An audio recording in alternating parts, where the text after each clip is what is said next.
Okay, so the recording for this week's podcast is a little bit different. I've got Jonathan Small with me, and he's going to interview me today about Podiatry Marketing Masterclass I'm doing in the UK. So, Jonathan, I want you to do the introduction.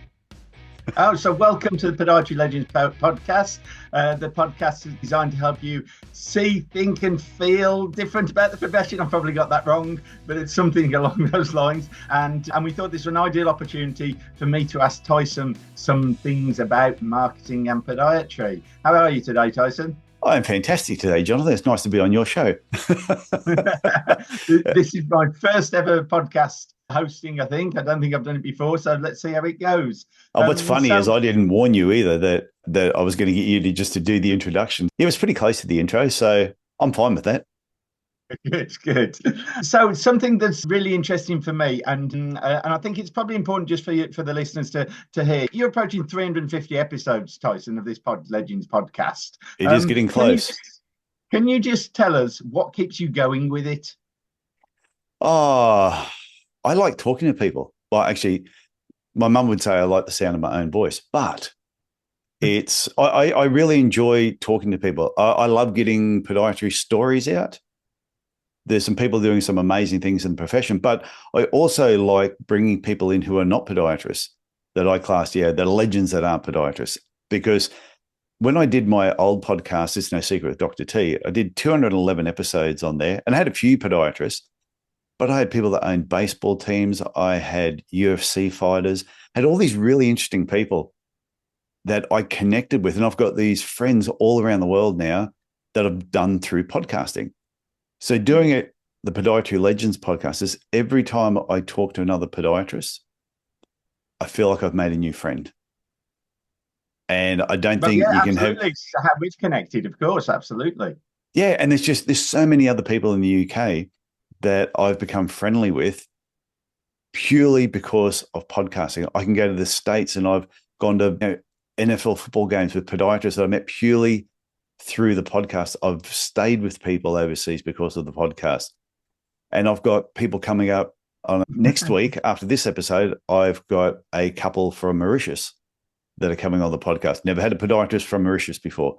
So it's fun. That's what keeps me doing it. Yeah, it's excellent. And of course, what it's led to is you being invited to come over to the UK for the Foot and Ankle show. You were last over here 6 years ago in February, 2019, pre-COVID, and you came and delivered a talk at the Foot and Ankle show then, which was on niching in podiatry. It was. Interestingly, before that, you ran a marketing workshop the day before, which I was one of the attendees on that workshop. Do you remember doing that? That was such fun. Oh, that was a lot of fun. Well, the Foot and Ankle show is probably the best podiatry event I've ever been to anywhere. It was so well run, and the whole Osgo team it was just seamless. So I really enjoy that. My plan was to come back more often after that, but a little bug sort of put an end to that for a little while. And I did a marketing workshop the day before the Foot and Ankle show last time.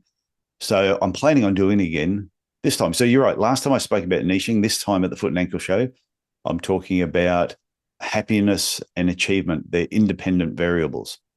So a lot of people think, oh, I'll be happy when, or I'll be happy if, and that when and if never happens. So I'm going to take them through what happiness is and how they can achieve happiness every day, regardless of whether they're achieving or hitting their goals or not, because they're independent to each other. And we're speaking at the same Foot and Ankle show, so we'll save that for another episode, what I'm speaking on. Oh, what's your topic? Tell me what your topic's going to be. Don't keep it to yourself. Well, it is already out there. I'm looking at my 30 years of experience in private podiatry, and really the way that I've approached podiatry different to how it traditionally was done, and the lessons learned and the successes that I've had from it. Okay. I look forward to it. Your one last time was what was the title of your last one? You had the music playing and it had everyone all pumped up. That was massive. That was Flames of Hope, wasn't it? Yeah. Talk or Sparks of Change. I can't remember which one it was that you saw. One of the two. But yeah, massive that was. Yeah, I just felt sorry for the person who had to go up and follow you on that one. So back to your marketing masterclass then. Yes. So you plan to run it again. So a big question for you about marketing. Why do pods need to do marketing? Why do you feel that's important? It's because, well, I was talking to someone the other day and they said, "Oh, I don't do any marketing. I don't need to do any marketing. I have such strong word of mouth." And I went, okay. And I think that's fine. But if you do not control the narrative of what people are saying about you, then that could equal the type of patients that you have coming in. So if you've got the type of patients coming in that put a smile on your face every day and you just are absolutely loving it, then you maybe don't change what you're doing. Maybe you don't need any marketing. But if you're not getting the type of patients you want day in, day out, the ones that make you happy, then you need to market to get those people in. And that's the only way that you'll stay happy and not become bitter and twisted. And there's a few bitter and twisted podiatrists in the profession who the world has just gotten to them. And I think it's because a perfect example would be there was a podiatrist in Cairns when I first moved to Cairns. Yeah. We didn't get on. No, I know that might surprise some people, but we didn't get on. And I used to do a lot of marketing. And I remember being at this particular event one night, and there was a whole pile of doctors there. And I think it was a diabetes night. We all got invited. And I'm there talking to a group of doctors. He turned up, and in part of the conversation, he said, "Unlike some podiatrists, I don't need to do marketing." Okay, that's interesting. And then he walked off. And okay. And all the doctors looked at me and said, "I think he's having a go at you." I said, I think he is. You move ahead 20 years and you wouldn't call his business a business. It's a backroom little operation full of nail dust, and he's the most miserable bastard you'd want to meet. And here I am. I'm happy. Yeah, absolutely. I had a great clinic. I sold it for what I wanted to sell it for. And it wasn't that I was super special. It just meant all it was I put a marketing strategy together that worked, not marketing tactics. It wasn't about, oh, this is what everyone's doing now. I'm going to jump on board with that. I'm going to send out this email, or I'm now going to jump on Facebook. I created a strategy behind what it is I wanted to achieve. And that's what I implemented over decades, and it paid off. So when we do the marketing masterclass in Liverpool this year, is that the sort of thing we'll be covering? Is the strategy side of marketing? Oh, yeah, big time.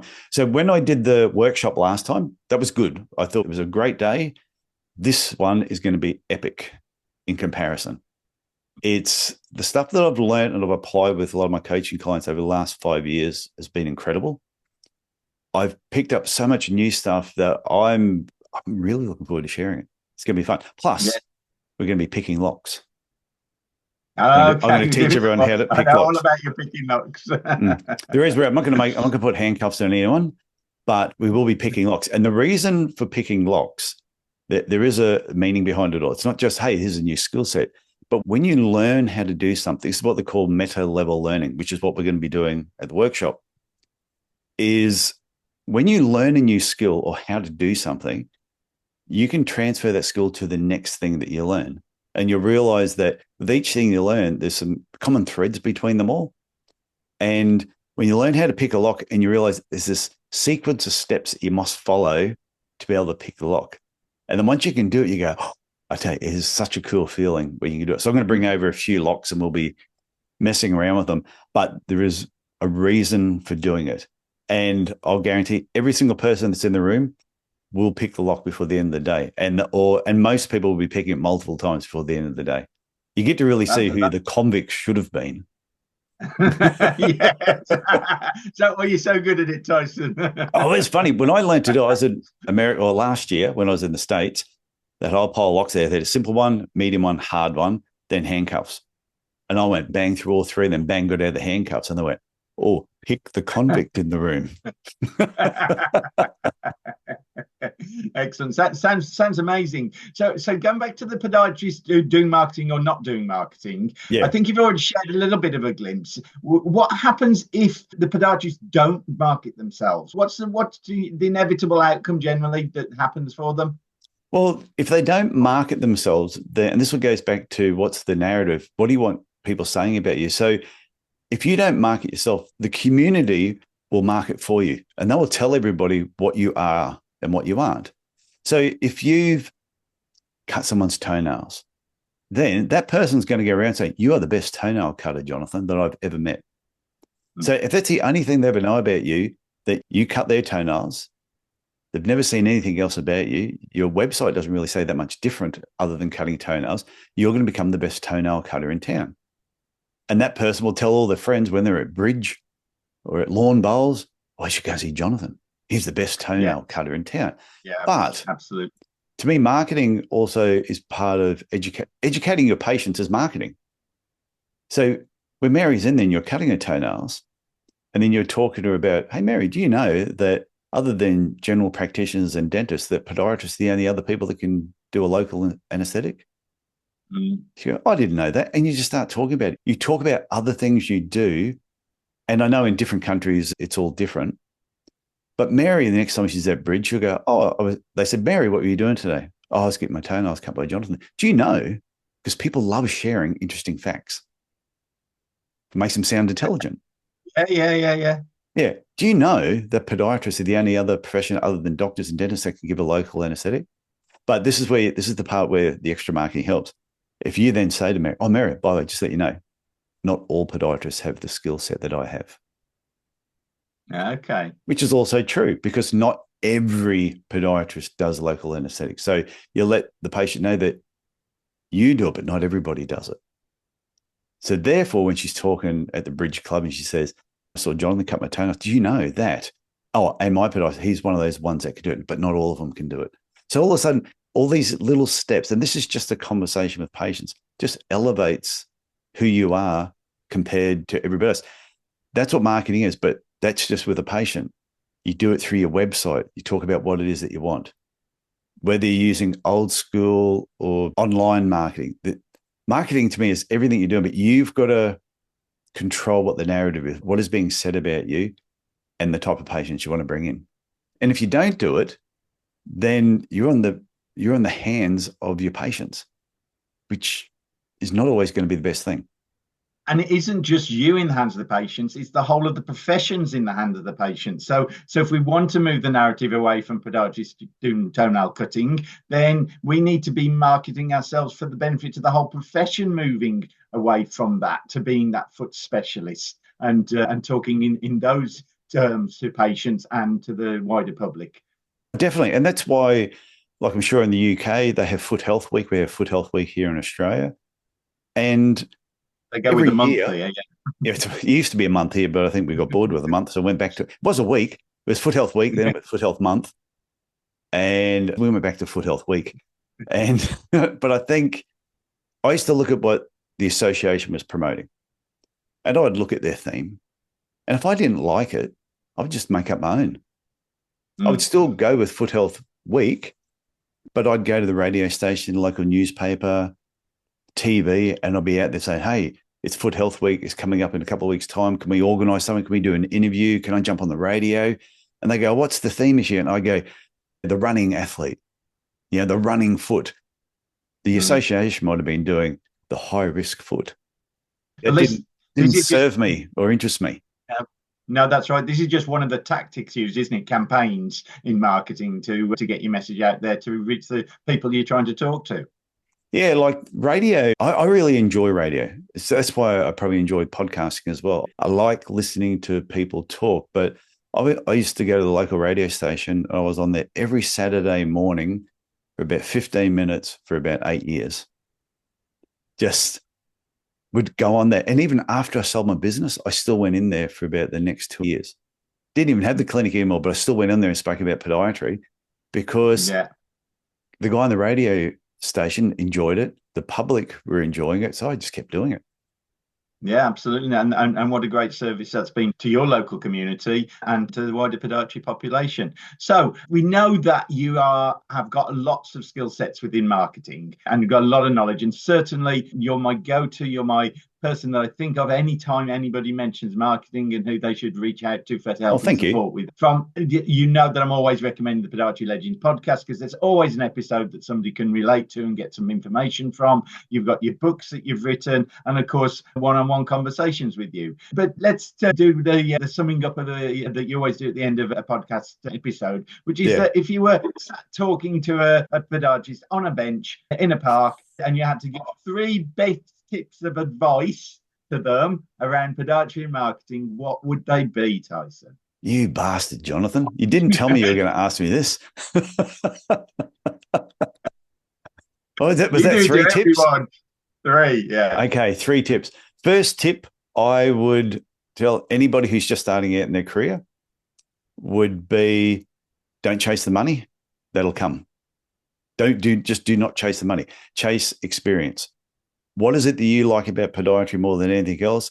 Go and find the employer that is actually offering that. And I don't care if they're paying you $2 an hour. If that's all they can afford to pay you, they may not even have a position. Just don't go, I just need to work here because this is what I want to learn. So that would be my first bit of advice. Don't chase the money, chase experience and where you're going to actually learn your knowledge. I think that's a big thing. If you've been around for a while,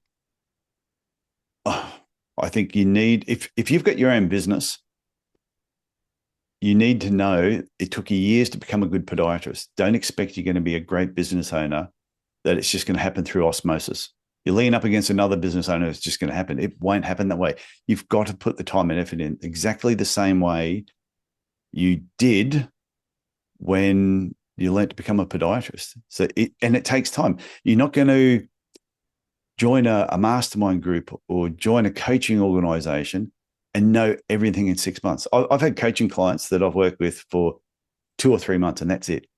I've got everything I need. And I'm like, you think you got everything? Then I've got other people that I've been with for 4.5 years who have got $1 million clinics because they've hung around for the long term because they've realized, okay, I don't give them this amazing brilliance every single time we get together, but it's layer upon layer, bouncing ideas off of each other. And the third bit of advice I would say to people is, if you've only got a certain amount of time to go to conferences, be really selective on where you go. And I'm not saying that you should or should not go to an association conference. If the event has got people coming and talking and it's stuff that you really want to know about, then put the time and effort into being there. It's like the orthotic economy. You go to a conference and you learn something that can give you a skill set that can make you thousands of dollars every year, then it's worth spending a couple of $1,000s to attend. But I think just be selective. Don't just go to everything because it's on. Pick the ones that are really going to improve you as a podiatrist, as a person, as a partner, whatever it's going to be. And they're the ones that you need to be at. I used to probably go to 5 business type events to 1 podiatry event that I went to. Yes, certainly to look out beyond your realm of experience, to try and push yourselves out of your comfort zone, really, isn't it? And go and engage with others in the bigger world of business. I think you're absolutely right. I think podiatrists skip the bit about learning about business. They'll go on a Facebook forum and they'll just do a post saying, how do I run a business? And that's it. And that's ridiculous. It's years and years of knowledge they're trying to condense down into one Facebook post. That's like saying, how do I fix feet? It's a ridiculous that's a good question. Yeah. You know, I've seen that a lot where people will go, absolutely. oh, can someone give me some marketing tips? Yes. Yeah. I'm like, don't post that on Facebook. Yeah. You'd be better. They'd be better. Instead of posting that on Facebook, they'd be better to send me an email directly and go, hey, Tyson, can you give me 3 marketing tips that will help me? Yeah. First one would be is don't chase tactics, chase strategy. But even before, we've spoken before that there's 3 paths to marketing. Most people look at the tactical level, which is the lowest level. At the event, we're going to talk about strategic level, but we're also going to be talking about the meta level, the mindset level of marketing. It's the thinking about thinking, strategies thinking about doing, and the tactics is just the doing. And a lot of podiatrists just want to do without the thinking that goes behind it. Excellent. So everyone who's listening, if you're interested in learning far more about marketing, then take this opportunity to come and engage with Tyson at the workshop. They're always great fun, lots of fun and games, lots of interaction, lots of learning. It will be transformative for you and your business and the profession. And Tyson will put the links out and about for you to get booked onto it. And I'd like to thank Tyson for coming on his own podcast today. It's been as a guest, and I really enjoyed speaking with you. Thank you, Tyson. Yeah, this has been fantastic, Jonathan. This was your idea to do this podcast as well, which is great. And if people are listening, it is in Liverpool, the day before the Foot and Ankle Show. Go to my website, tysonfranklin.com, click on events, all the details there, but there will be links in the show notes. There'll be links when we post this on social media. So, Jonathan, thank you for coming up with the idea of doing this episode. It's been fun. Yeah, I really enjoyed it. Thank you, Tyson. Okay, thanks for that. Bye.